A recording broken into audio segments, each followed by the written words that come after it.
When our body is hurt, we react and we seek help to eliminate the physical pain that we feel. And when we're tired, we sleep. But when our heart is broken and it's hurting, we tend to stay quiet, don't we?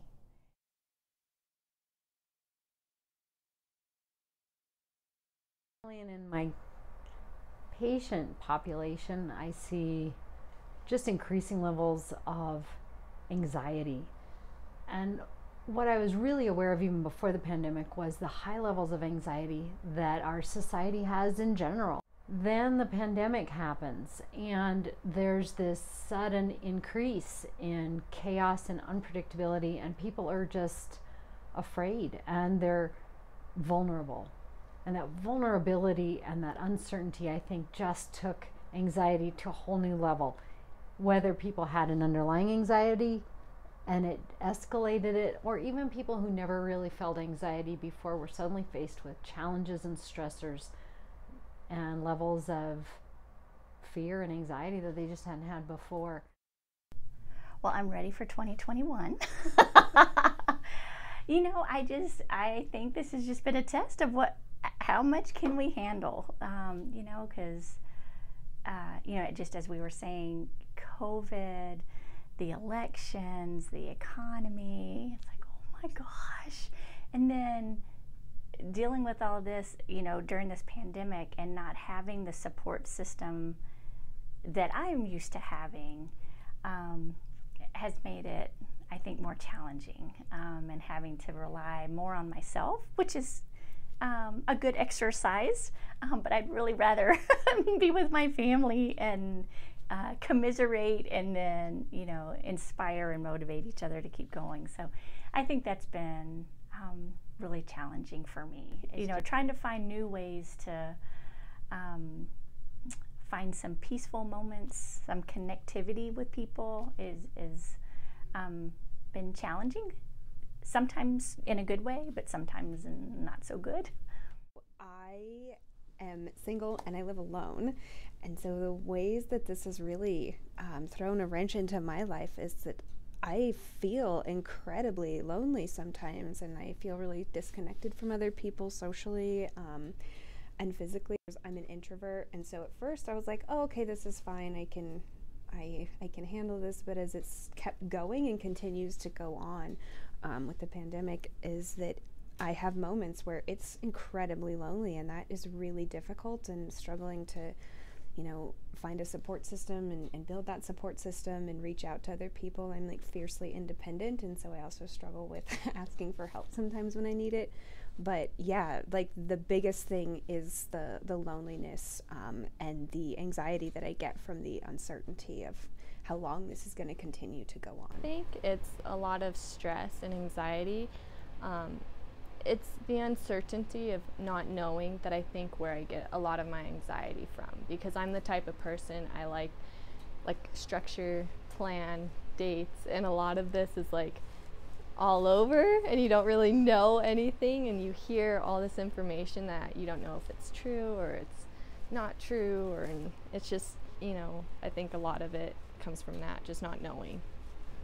You know, we were early adopters at our house. My wife brought COVID home from Seattle in March, back when it was just starting. And she didn't get very sick, but I did.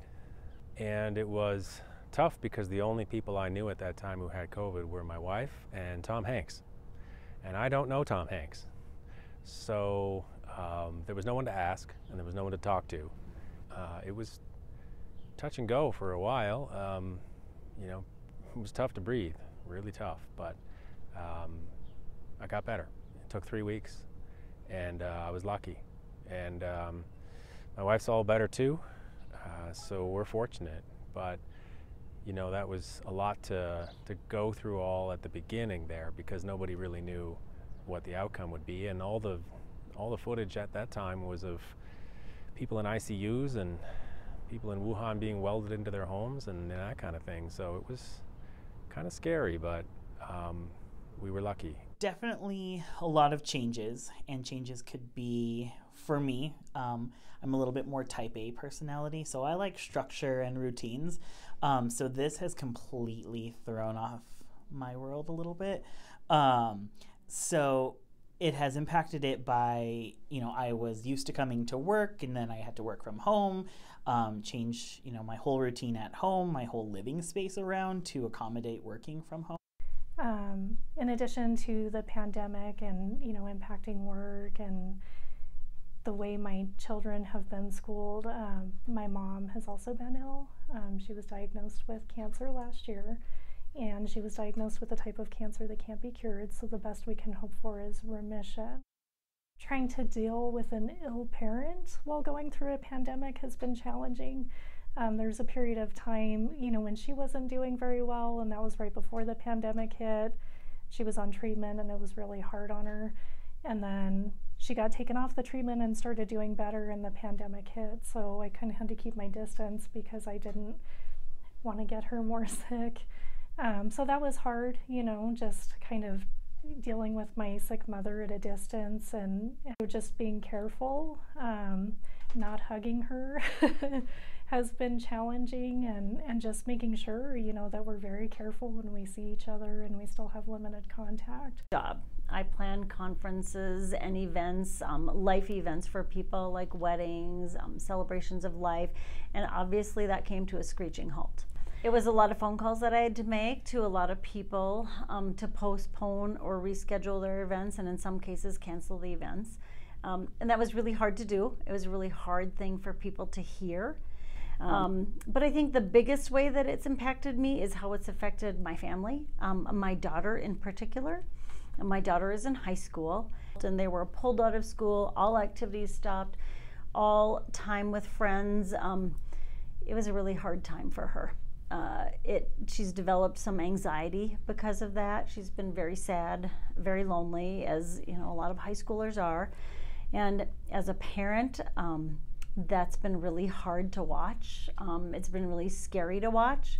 It's produced a lot of anxiety in me, just wanting to make sure that she's okay and trying to figure out how to keep her safe and how to make sure that she's okay. So, and it's made me just really, really sad for her and for all her friends. I think it really just, for me and my family, it's really just put magnifying glass of what's currently happening, and just kind of amplifies the emotion and the feelings of how we handle and how we interact with each other. Talking specifically, amongst life already happening, for me, with my family, with work, and just striving to be the best person that I can be. Just the pressure of COVID on top of things, and just my high expectations for myself. So it's been challenging and stressful. But for me, I'm very thankful, because a lot of the things that I've been working on and trying to focus on for this year, I think we're really advancing because of the pressure plate. I call COVID the pressure plate on top of life. And I'm seeing it as an opportunity, really, just to press out some of those things that are challenging and need to be improved. And then also an opportunity to squeeze out the joy in life that I find myself in, just full of positivity. And so just trying to continue to choose my attitude and my actions. So there's a lot going on here. So both a challenge and an opportunity. Our greatest weakness, I think, is being afraid to reach out because we're embarrassed. We don't want others to know that we're feeling sad. If you're lonely, don't push anyone away in an effort to disguise that loneliness. It's okay to not be okay. I think just having to face that every aspect of life is either a little bit or a lot different than it used to be. And that's an awful lot to absorb as we face every day. And every day might be different. Going to school's different, going to work's different. What isn't different? Different's not always bad, but when you're doing different every step of the way, it's just challenging, it's taxing. Oh, I am feeling a lot of feelings and having a lot of emotional reactions to things, I think, as many people are, most people, I would say. So I have struggled with anxiety since I was very young. I remember being 5, I think, the first time I had like a full-on panic attack. So I've struggled with that for quite a while. For the last, 7 or 8 years, I've gone through bouts of depression, and so both of those, anxiety and depression, those have been intensified in their own moments. I don't know if I've been feeling anything new, just being more aware of what's going on in my body and what's happening. Really having to remind myself, like, your feelings are temporary, they can't hurt you, and it's going to be okay. I said it's anxiety about my daughter and how she's responding to this and how I help her as a parent. So yeah, I've had some anxious nights, a lot of sleepless nights actually, where I lay awake in bed and think about her and what I need to do for her to try and help her. And that's not been something that I've really had before. I mean, literally awake at 1 o'clock in the morning worrying about her. Mm-hmm. And then I would say sadness and loneliness. I mean, obviously we were all home. We're not able to do the things that we want to do, to go out to restaurants, to go do the fun things that we want to do. So it's really been lonely. I think uncertainty of a new sort that no one really, I think, knew about before. Maybe people who'd been through serious health concerns or had a bad illness or something like that. And this was new for myself, my wife, a lot of people we know. We were kind of alone there for a long time, That was both good because we don't want anybody else to be sick, but it was also difficult because there was no one really to talk to about it, who understood what we were doing and going through. So, uncertainty, but, it was hopeful at the same time. I would say I've always struggled with anxiety from a young age, but I didn't know exactly what it was. And now that I'm like older and wiser, I'm starting to understand it more, and I think I'm realizing it a lot more as well. I think it's definitely increased with this time and just with everything that is going on. I joke with my staff, I tend to be high strung, so I overthink things and I panic. So yeah, I'm super worried about my mom and about my own family, and worried that maybe we'll get sick, or if we get sick, am I going to pass that along to my mom? Yes, it's been very challenging, and sometimes my brain is not my best friend. So I think suffering with anxiety definitely has changed this, because it has disrupted my living and working situation. There's a lot of uncertainty. So one thing that I had seen online, anxiety attacks aren't just, rocking back and forth and hyperventilating. It could be, bouts of irritability, bouts of depression or sleeping more. Just realizing that so much was weighing on it and weighing on me that I could tell that these, signs and these symptoms were intensifying. I don't think I'm really a control person. I try to be kind of go with the flow, but I feel myself trying to find something that I can control, because it just feels like everything is out of control. And one thing that I don't think I've ever really been, maybe that's maybe somebody else might think differently, but I think for my kids, I just want to keep them in a bubble. I just want to keep them closer and safe. And, before I'd be like, go out, try this adventure, go do this, go do that. And now I wish we could just get in a bubble and come out in a year and we'll be good. So that's been hard to balance for me. So yeah, I think things are just amplified, and yeah, some new feelings for sure. Stress of the unknown, safety for myself, family, the financial aspect. I mean, these are real things that we're already currently dealing with, and then you stack on COVID, and you're like, oh man, everything is, you're then hyper aware of things because you're not able to actively go out in a safe manner because we want to make sure that we're safe. So you have a lot of time to think and a lot of time to be at home in your walls or in your office.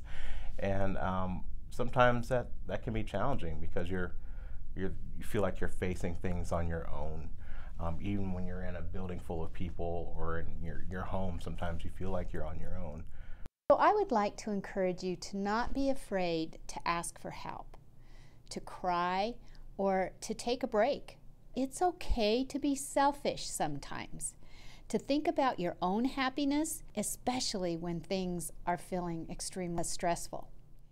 I think people tend to be hesitant about dealing with their mental health. There's still such a stigma attached to it, and you want to think, oh gosh, I don't want to take medication to help with my mental health.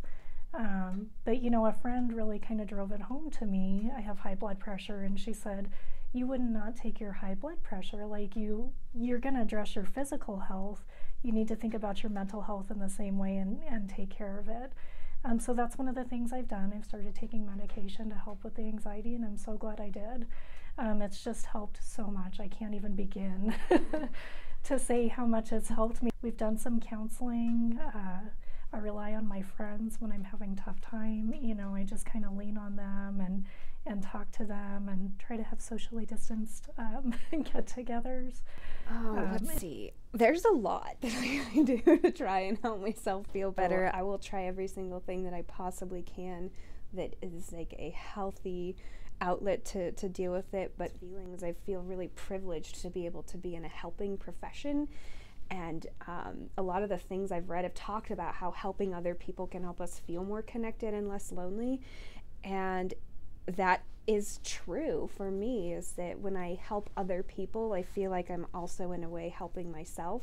So that's something that I do, and reaching out, telling other people, and that's hard for me, is that sometimes I have to call my sister or text a friend or even like call my therapist and say like, hey, this is what's going on, this is how I'm feeling.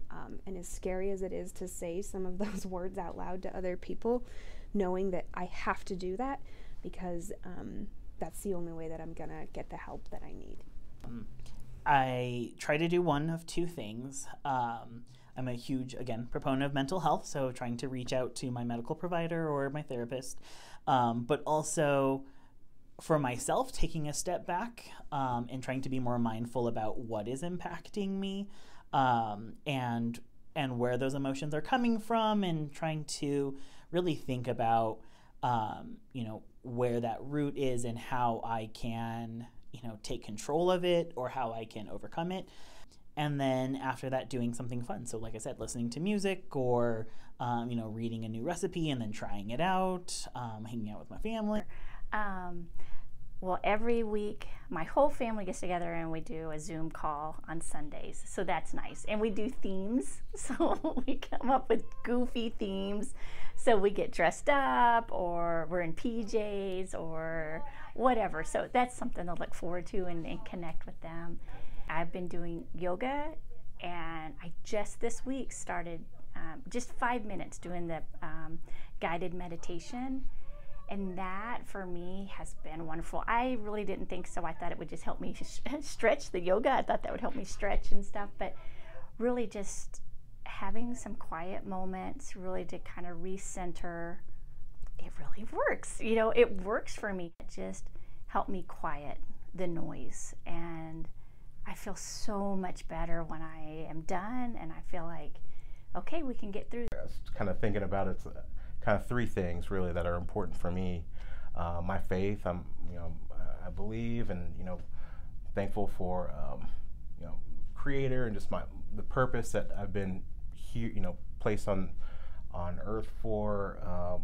My family both within my walls, my family, immediate, extended, and then my friends turned family. So when I say family, I mean that as just my crew, my people.